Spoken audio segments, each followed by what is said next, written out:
Western ડિસ્ટર્બન્સના કારણે રાજધાની દિલ્હીમાં ભારે પવન સાથે વરસાદી માહોલથી ઠંડીમાં વધારો થવાની પણ શક્યતા।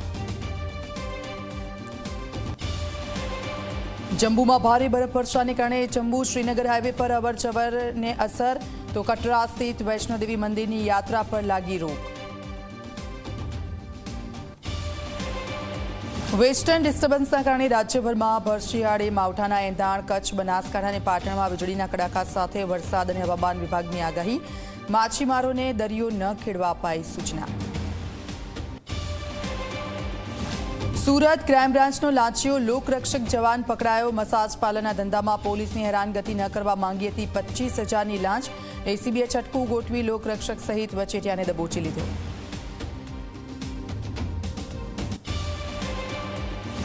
પોતાના વાહનોમાં પ્રતિબંધિત વ્હાઇટ એલઈડી લાઇટ લગાવનારા વાહન ચાલકો ચેતી જજો। અમદાવાદમાં આવતીકાલથી સ્પેશિયલ ડ્રાઇવ, વાહનમાં કંપની ફિટેડ સિવાયની સફેદ લાઇટ હશે તો દંડ સહિત લાયસન્સ સસ્પેન્ડ સાથે વાહન જપ્તી સુધીની પણ કાર્યવાહી થશે।